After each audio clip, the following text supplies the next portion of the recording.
Folks, before the new year hit, we did lose John Pilger. Renowned Australian journalist John Pilger passes away at 84. From Palestine to Cambodia, Pilger worked extensively to expose human suffering caused by imperialist governments. This was a nice write-up that Al Jazeera penned for him. John Pilger, the renowned Australia-born investigative journalist who was a trenchant critic of the West's imperialist foreign policy, has died at age 84. His family released a short statement on his social media accounts on Sunday to confirm his passing in London, the British capital, a day earlier. Quote, his journalism and documentaries were celebrated around the world, but to his family, he was simply the most amazing and loved dad, granddad, and partner. Rest in peace, the statement read. He is survived by longtime partner, journalist Yvonne Roberts, and his two children, Sam and Zoe. So I did want to play a brief piece of audio. This is from the closing monologue of his 2002 documentary called Palestine is Still the Issue. Copyright's a little funny with video when it comes to documentaries. I'm not exactly sure how it works. I think it's okay to play, but just to be safe, audio is always the safe bet. So this is his monologue from the very end of a documentary that he made, documenting his travels to both Gaza and the West Bank in 2002. This actually was nominated for a BAFTA award that year. And so let's take a listen. It's not surprising that the Jewish people of Israel should feel insecure. No one should ever forget that the most devastating genocide in human history happened only 2 generations ago. But a true sensitivity to that awful memory comes from the same basic humanity that recognizes the suffering of the Palestinian people and the courage of their endurance. The truth is that Israelis will never have peace until they recognize that Palestinians have the same right to the same peace and the same independence that they enjoy. Recently, that great voice of freedom, Archbishop Desmond Tutu, asked this: have the Jewish people of Israel forgotten their collective punishment, their home demolitions, their humiliations so soon? Israel's own dissenting voices have not forgotten, and those who speak out in this film honor the best traditions of Jewish humanity. If Rami, the man who lost a young daughter in a suicide attack, can understand the root cause of the violence here, isn't it time that others broke their silence? The occupation of Palestine should end now. Then the solution is clear. 2 countries, Israel and Palestine, neither dominating nor menacing the other. Is that impossible? Or is history to witness the consequences of yet another silence? So those are very powerful words. That documentary is about 52 minutes. It's not long. It is up on YouTube across multiple channels, so I suspect it is free and clear to watch and share. And as he mentions in that monologue, the great thing about this documentary is, he not only gives voice to a lot of Palestinian victims of Israeli violence, but equally important, I think, he gives voice to, as he mentions in that monologue, dissenting Israelis. There's a very powerful moment in that film where he interviews the father of a girl who was killed by a suicide bomber. And this was an Israeli guy who, said that obviously, anybody who attacks a child, anybody who kills a child, has hell waiting for them. But at the same time, he said, I'm not naive to the circumstances out of which this arose. And he puts a lot of responsibility for that on his own government, meaning the Israeli state.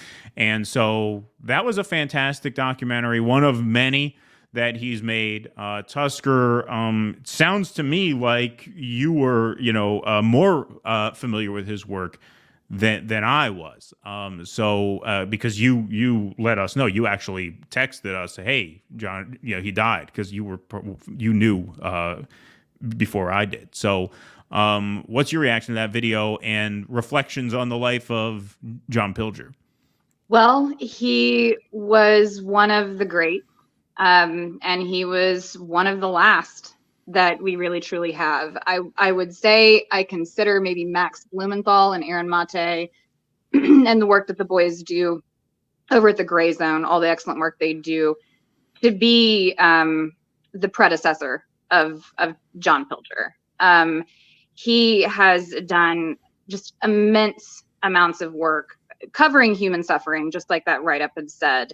Multiple documentaries that he's made. I would also like to point out, John Pilger was also, because of his critical coverage of the apartheid regime in South Africa, he was actually banned from South Africa back in the day. Much like Max Blumenthal is kind of not really allowed in Israel and Gaza to cover that. And he also happened to be very, very close. Like, he was present at the RFK assassination. So this guy has been covering this stuff for a very long time. He's always been a very strong anti-imperialist left voice.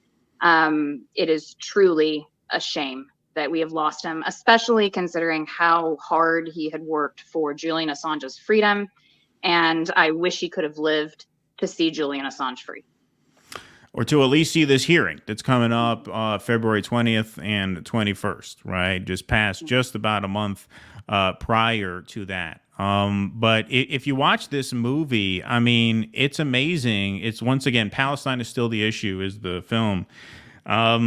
You'll see footage of Gaza and of the West Bank that look shockingly similar to footage in the aftermath of the Israeli bombings, which is what, I said as soon as October 7th happened. I said, you have to look at what's happened before October 7th. Just look at the status quo in Gaza. It looks like the status quo in Libya now, just bombed out buildings, just, day to day life. That's just life there. Driving down the street, you'll see a whole row of houses that's just a pile of rubble. And then in the middle of that, there's this amazing segment where he'll show you in the middle of that, there's this like neighborhood oasis where the Israeli settlers live that looks like, one of the more affluent sections of LA, with the palm trees and the, very manicured lawns and hedges outside the homes. And it really is just this really shocking portrait of status quo life in Israel and Gaza and in the West Bank. And for anybody who wants to watch that, it's so worth a watch. It's not that long. It's only 52 minutes. I guess it aired originally on TV. But I had a chance to watch that. And in watching that, I thought to myself, man, if I had only seen this documentary sooner, I'd have known more what I was talking about on this issue for a lot longer. It doesn't take that much research. Part of the whole Israel-Palestine conflict that has been this massive sort of boondoggle is the sort of propaganda that, well, it's a complicated issue. It'll take years to study it and learn it. And it's actually not complicated. I mean, so to be an expert on anything is hard, right? That takes time. But you can know enough to talk about it. You can know enough to get the right politics about it pretty quickly. I mean, if you watch this documentary, it's only 53 minutes. That tells you basically what you need to know. And watching it, I felt guilty for not having discovered it sooner.